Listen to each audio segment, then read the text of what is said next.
The BBC has always been one of the more respectable journalistic institutions the world has ever seen.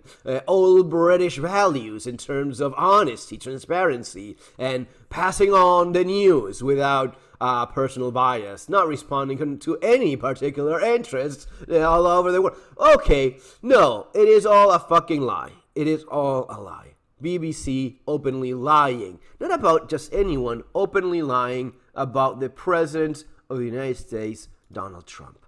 It is embarrassing to see. This is what they did. In a documentary, this is what they did with Donald Trump. Amazing. They dare do this. But it just goes to show, what else are they doing? If they do this with the most powerful man, in theory, more of that later, but in theory, the most powerful man on the planet Earth, right? They do this. What else are they doing? If they do this with one of the more watched speeches in the world, because this is January 6th, Donald Trump saying, well, not saying this, the first part. Check this out. We're going to walk down to the Capitol, and I'll be there with you. And we fight. We fight like hell. We're going to walk. Ooh, Donald Trump saying the January 6th insurgency, that we're going to walk down there and we're going to fight like hell. No, but he's not saying, he means that we're going to fight like democratic. No. He never said that. This is what he actually said. Check this out. We're going to walk down to the Capitol. And we're going to cheer on our brave senators and congressmen and women. And we're probably not going to be cheering so much for some of them. Oh. Because you'll never take back our country with weakness. Oh. So he didn't say what the edit said. He actually said the complete opposite. He didn't say we're going to walk down there and fight like hell. No. He said we're going to walk down and cheer for our brave congressmen and congresswomen. And maybe for some not cheer as much. Dude, what are you fucking doing? You're openly lying. That's what you're doing. This is the BBC. The respected BBC. Now, of course, the chair had to respond and the CEO resigned and whatnot. It's all bullshit. The BBC will continue as it always has, and this is just damage control, right? That's basically all it is. I remember many years ago in Argentina, while I was I had published my book not that long ago, this one that you see right here, Surviving the Economic Collapse. I had been contacted by the fine gentlemen of the BBC, and they were interviewing a bunch of people. Well, not a bunch. It was really just three of us. It was myself. It was the president of the Argentine Central Bank, Redrado, at that time, and maybe some other guy. It was really just the three of us being interviewed by the BBC. Okay, yeah, BBC, hell yes, it's going to be good. It's a very well-known media. And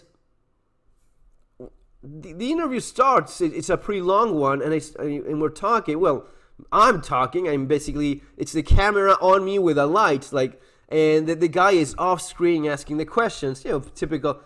And then, while we're talking, I say, yes, because we've never seen such corruption like we're seeing right now in this country with the president, Cristina Kirchner, being openly corrupt at times. It's embarrassing. It is changing, really, the way in which politics even works. When someone openly mocks the population, giving the extent of the corruption, they're not even bothering to hide, really.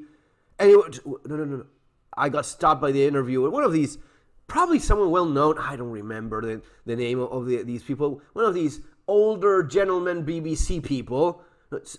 You know what, Fernando, we can't say that. We can't say that they're corrupt. They're openly corrupt. There's videos of them stealing. What are you talking about? I have no problem saying it. I'm responsible for my own. If I have the balls to say these things, let me say them, right? We can't. What are you fucking doing? You're looking after what? The back of the president of Argentina? The corrupt president of Argentina? That's who you're protecting, BBC? What the fuck do you even care? You're not even from the country. You're from UK. Wouldn't you be glad that someone in Argentina is exposing the corrupt government of Argentina? I mean, it's not as if you have any specific loyalty for these people, or do you? No, I don't think they have the loyalty to the institution. That's what they have. Whoever is in charge of things, that's what they respect.